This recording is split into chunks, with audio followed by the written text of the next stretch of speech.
રાજ્યમાં ભારે વરસાદ બાદ કોલેરાનો ખતરો વધ્યો છે। રાજકોટમાં કોલેરાનો વધુ એક કેસ નોંધાયો છે। સાંગણવા ચોક નજીક કોટક શેરીમાં 43 વર્ષીય મહિલા કોલેરાગ્રસ્ત હોવાનું સામે આવતા આરોગ્ય વિભાગ દોડતું થયું। મહિલાને સિવિલ હોસ્પિટલમાં સારવાર માટે ખસેડાઈ છે। બોરવેલનું પાણી પીવાથી મહિલા કોલેરાગ્રસ્ત થઈ હોવાનું પ્રાથમિક તારણ છે। હાલમાં આરોગ્ય વિભાગની ટીમે સમગ્ર વિસ્તારમાં સર્વે શરૂ કર્યો।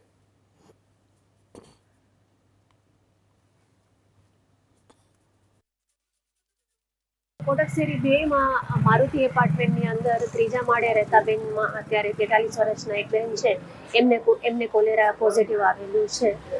બેન મંગળવાર 27 તારીખથી સિવિલ હોસ્પિટલમાં એડમિટ છે અને પેશન્ટની સ્થિતિ હાલમાં સ્ટેબલ છે। દરેકે ઘરે જઈને ડાયરિયા વોમિટિંગના કેસીસનું અમે આઈડેન્ટિફિકેશન કરીએ છીએ અને એમને દરેકે ઘરે જઈને ORS પેકેટ્સ છે, ઝિંકની ટેબ્લેટ્સ છે, ક્લોરિનની ટેબ્લેટ્સ છે આપીએ છીએ અને બધાને રામનાથપુરા આરોગ્ય કેન્દ્રના નંબર આપેલા છે કે કોઈ પણ જાતની તકલીફ હોય તો અમને ફોન કરો।